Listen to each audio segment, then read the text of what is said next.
channel. I'm Jeffrey. In this new video, we will discuss some of the most important aspects of your life. Continue to believe that you are blessed and deserving. Recognize that the more power you have, the better you will feel. In fact, you're giving your power away to a lot of the problems in your life because that's where your attention is. I think people come to our events for a lot of different reasons. Some people come because they're faced with a health challenge. They've heard about somebody with a similar health challenge, or have read about somebody with a similar health challenge that went about making significant changes in how they think, how they act, and how they feel. And over a period of time, the disease went away, and without any exogenous substance. Other people come because they want to create a new life, a new job, a new career, a new opportunity. Some people come because they're chasing the mystical and they want to have those profound mystical experiences. And I think everybody comes for their own reasons.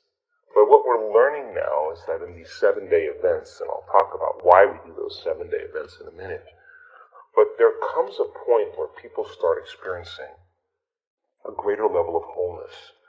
And when you start seeing that kind of coherence that goes on in the brain and coherence that goes on in the heart, and we measure this, when you feel so whole and so complete that you're happy with yourself, and you probably will want less.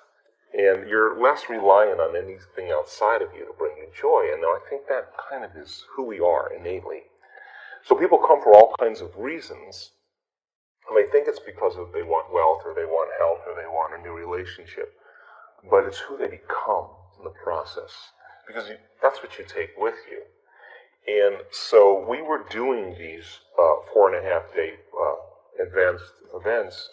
And what I noticed is right around the last day or so, people were having significant transformations. And I started realizing, God, if we had just 3 more days with them, what we accomplish? So we started doing these 7-day events, and the events are an opportunity for people to retreat from their lives, to remove the constant stimulation in their external environment that reminds them of who they think they are as a personality. To separate themselves from the people they know and the places they go and the things that they do at the exact same time every day in that routine program. Long enough for me to remind them of what they already know, that they are the creator of their life. And so if you can combine a little neuroscience with a little quantum physics, with a little neuroendocrinology, with a little psychoneuroimmunology, a little bit of epigenetics, all of those new sciences really point the finger to what's possible. So people that come to the week-longs are people that are experienced in doing this work. We want them to be practicing at home because I'm going to stretch them outside of their comfort zone. And the first day is always the big day, because when you come, people have to get beyond themselves. And after looking at 8,500 brain scans, I now know without a doubt that you and I are at our absolute best when we get beyond ourselves. And there's a formula in helping people to do that. Now, when you forget about yourself, you're moving into a very creative process. You're not thinking about what you look like. You're not thinking about what you eat. You're not thinking about your past or all your problems or your pain. You're not thinking about your name. In fact, you dissociate from everything that's known for you, and that's the creative process, stepping into the unknown. So the first day, I challenge people to get beyond themselves, and so they'll learn. I'll remind them of some of the basics, and then we're going into a meditative process for different parts of the day, and they're working on taking their attention off their body, off the people in their life. Now think about this. The stronger the emotion that you feel to some problem or some condition in your life or some person in your life, the more you pay attention to that person or problem. And if where you place your attention is where you place your energy, in fact, you're giving your power away to a lot of the problems in your life because that's where your attention is. If you're in a routine of waking up every morning and running through the same behaviors as you did the day before, if you wake up in the morning and you have to think about your problems, to feel the emotions that are connected to those memories of those problems are old circuits in your brain, and every problem has an emotion associated with it. If thoughts are the language of the brain and feelings are the language of the body, and how you think and how you feel is your state of being, most people's entire state of being is in the past. So then once they're living in the familiar past, we can know by fact that they're going to be in a predictable future. It's not your personality that's creating your personal reality. It's your personal reality that's creating your personality. You're an effect of your environment. Your environment is actually controlling your thoughts and feelings. So if you said to me, well, I'm angry today because of this person, I'm upset because of this problem, then what you're really saying, just from an objective standpoint, that person or that problem is actually controlling how I think and feel.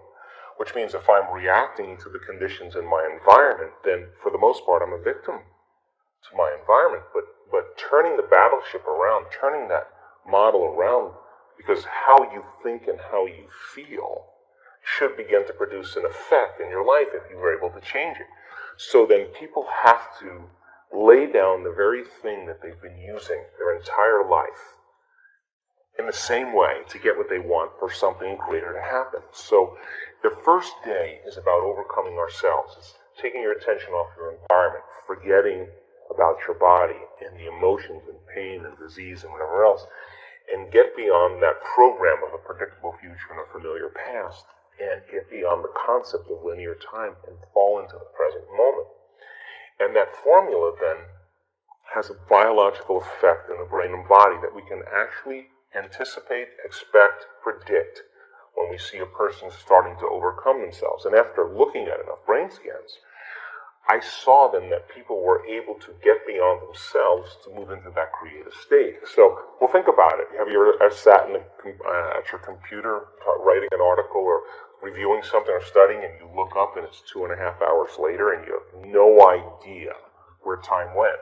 You lost track of the space you were in and the predictable time of the next moment. And when you lose track of space and time, when you begin to get beyond yourself, what is your environment made of? People, objects, things, places, well, your body in space and time. So when you take your attention off all of those elements, you're disinvesting your attention and energy out of this three-dimensional reality, and you're placing your attention and energy in that field of possibilities. Now, what's the relevance of that? Well, think about it. Most people are their bodies trying to heal their bodies. Most people are their personality trying to change some aspect of their personality. They're trying to create some new future event, but they're wrapped up in the routine and program of how they live their life in the same ways. But the truth is that we're all stuck in these programs, and they've lost their free will to a program because they run the same routine every single day. So without knowing it. Without knowing it. So then you need a crisis or a disease or a loss or a betrayal or a shock or something, and you finally wake up, right? So our community of people, when they understand that they have to get beyond themselves, because when they do, now they're ready to create. They're not thinking about what they look like. They're not thinking about what anybody else thinks about them. They're not thinking about how long it's going to take. They start getting beyond those elements that keep them restrained and attached to the past, present reality. So, if you come to an event, the first day is about overcoming yourself. That first day, you start seeing people starting to break through. Once some people start to break through, it becomes very contagious. Thank you for watching. If you enjoyed the video, please leave a like and share it with someone who could use some motivation.